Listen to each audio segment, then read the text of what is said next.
Top 10 fresh and clean fragrances in my collection. Sometimes we just want to smell like we just got out of the shower, fresh and clean, citrus, bright, upbeat. Check one of these 10 fragrances out. I'm very excited to get on with this list, so make sure to stay tuned.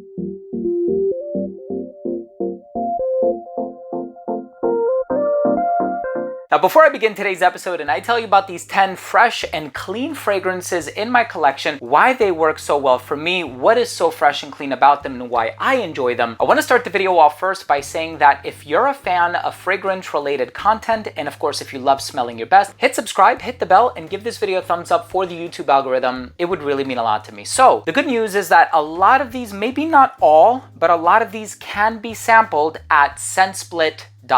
I'm going to leave all of the links down below. They are affiliate links. Just want to be transparent about that. So if you don't mind supporting the channel, I would highly recommend that you check out some of these fragrances. Do not blind buy entire bottles, but I definitely want you to, at the very least, get a sample, try it on skin, see how it works for you. And the first one that I want to talk about is the brand new Parfum de Marly fragrance. And this one is called Perseus. Perseus is amazing, bright, citrusy, effervescent. Yes, it does get compared to Terre d'Hermès by Hermès, but it's super long lasting with a very clean vetiver ingredient. We also have Blue Moon Ginger Dash by Kilian Paris. This is probably going to be one of their freshest fragrances ever. There's also Vodka on the Rocks, which I really do enjoy. However, the thing with Vodka on the Rocks, it could be a little bit too spicy for some people, but Blue Moon Ginger Dash is phenomenal. Try this one if you haven't already done so. All I can smell in the air right now is Perseus, by the way, but this stuff is amazing. Ginger, it's a little salty, it's aquatic. The next one I want to talk about, and I'm going to put this pretty low on the list, Neroli Portofino. So this is probably their freshest fragrance. Yes, everybody says it smells like 4711 or Para Mi Bebe, which is, a very popular splash for,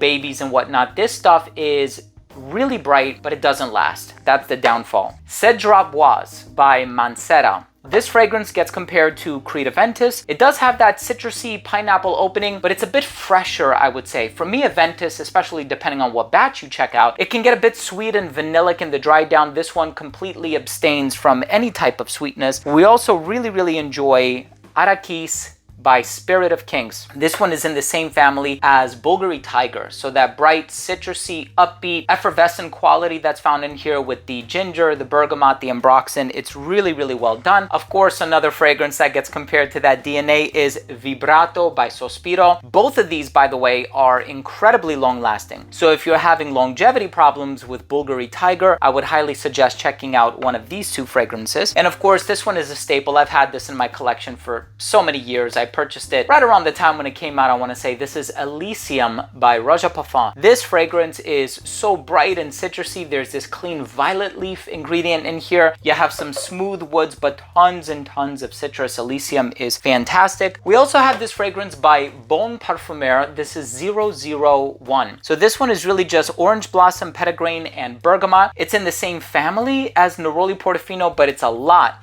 longer lasting. This fragrance, it just smells so fresh, like you just got out of the shower. It's clean, it's so upbeat, it's lively, it's exuberant. It's a beautiful fragrance. Check that one out if you have a chance to do so. Now, if you like that Bulgari Tiger DNA, you want the longest lasting inspiration of Bulgari Tiger, or twist, I should say, because it's not 100% similar, please try Eclipse by Moudon. You can check this one out. I think the only website that I saw this being carried at is Fragrance Lord. That's where I got my bottle from. And this has grapefruit, paradisone, bergamot, lemon, magnolia violet, hedione, ambrox, sandalwood, and patchouli. So it's more complex than Bulgari Tiger. And I sense that from the opening. It has like this earthier base, but it still has that sprightly citrus in the opening. And the longevity, it's extrait de parfum. So the longevity, oh, it's so good. Yeah, I'm going to be wearing this one a lot in place of Bulgari Tiger. I was almost about to say the liquid seems a little darker as well. And the fragrance in the #1 spot, look, I'm going to be honest with you. This is really all just dependent on my mood. Sometimes I'm in the mood to wear Arakis more than anything else. Sometimes I'm in the mood to wear Cedra Boise more than anything else. But this next one, I love it. It's floral, it's citrusy, it's long lasting, it's transparent. There's this classy quality about it as well. So it's transparent in the sense that it's diaphanous, not that it falters or decomposes or anything like that. It's such a beautiful fragrance. And Yeah, I know it gets compared to Silver Mountain Water by Creed, but this stuff is just longer lasting in my opinion. I know Creed has longevity issues. I almost put a Rolfa in this list, but I said, you know, I'm gonna stick to some really heavy performers. This is the only one that kind of sucks as far as performance is concerned. Anyway, Mephisto Original by Casa Morati. Brilliant fragrance. What fragrances are you going to be wearing that smell fresh and clean? What are you going to be prioritizing this summer? Drop your comment down below. And if you took anything of value from this episode, hit subscribe, hit the bell, and give this video a thumbs up. Thank you again so much for watching. I love you all, and we'll see you tomorrow with a new episode.